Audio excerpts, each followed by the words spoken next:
ध्यान दीजिएगा बेटा, आप पढ़ रहे हैं गति तथा बल में संबंध। तो ये जो आप पढ़ चुके हैं, क्या इसका वीडियो भी मतलब बना दिया गया है। आगे आप पढ़ेंगे न्यूटन के गति विषयक का द्वितीय नियम। तो पहले इसमें आप देख लेंगे, एक बार रिवीजन कर लेंगे क्या क्या आप पढ़े हैं। तो सबसे पहले इस चैप्टर में आपको बल के विषय में बताया गया था कि बल वह कारक है जो किसी वस्तु की स्थिति में परिवर्तन कर देता है या परिवर्तन करने का प्रयास करता है, स्थिति हो या आकृति हो, दोनों में। ठीक है। फिर बल का प्रभाव आपको बताया गया था कि बल का क्या क्या प्रभाव पड़ता है।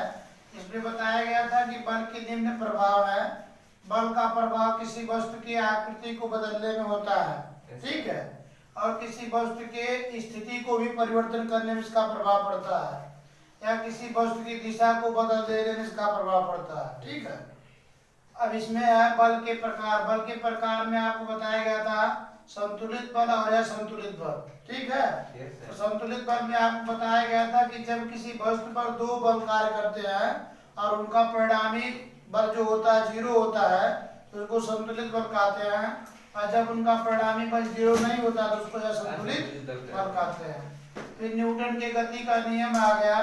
न्यूटन के गति विषयक का प्रथम नियम। न्यूटन के गति के 3 नियम है। इसमें से पहला नियम है न्यूटन के गति विषयक का प्रथम नियम। ठीक है। इसमें आपको बताया गया था न्यूटन की गति विषयक के प्रथम नियम में क्या बताया गया था कि अगर कोई वस्तु गतिमान है तो गतिमान ही रहना चाहती है, और अगर कोई वस्तु विरामावस्था में है तो विरामावस्था में ही रहना चाहती है जब तक कि उस पर कोई बाहरी बल न कार्य करे। ठीक है। अच्छा, फिर इसमें क्या था, न्यूटन के गति के प्रथम नियम का व्यवहारिक उदाहरण आपको बताया गया था। अच्छा, न्यूटन के जो गति का प्रथम नियम है उसी को जड़त्व का नियम भी कहते हैं और गैलीलियो का भी नियम कहते हैं। अच्छा, अब फिर देखिए न्यूटन के गति के प्रथम नियम का व्यवहारिक उदाहरण, इसमें कई आपको एग्जाम्पल दिए गए थे।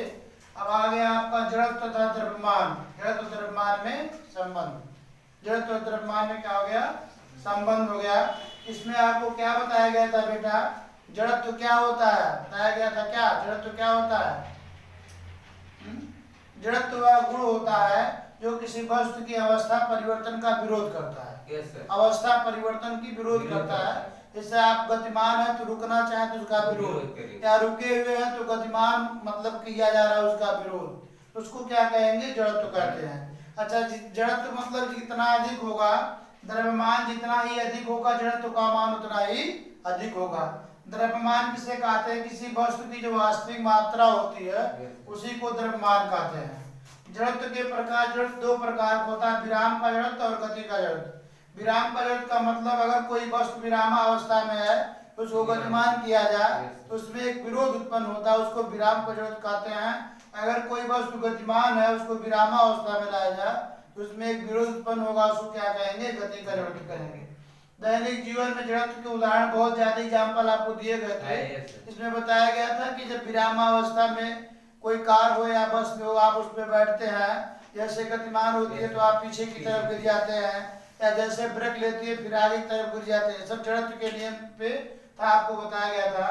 फिर रेखीय संवेग बताया गया था। रेखीय संवेग क्या होता है, अगर कोई गतिमान वस्तु है और गतिमान वस्तु का जो द्रव्यमान होगा, वास्तविक मतलब उसका जो उसमें वास्तविक मात्रा होगी उस वस्तु की, और उस समय उसका जो वेग होगा, जब दोनों का गुणा कर देंगे तब संवेग प्राप्त होगा। संवेग को p से दर्शाते हैं, अर्थात रेखीय संवेग की परिभाषा होगा किसी गतिमान वस्तु की द्रव्यमान तथा वेग के गुणनफल को रेखीय संवेग कहते हैं। अब आपका आ गया न्यूटन के गति विषयक का द्वितीय नियम। यहाँ तक कोई दिक्कत?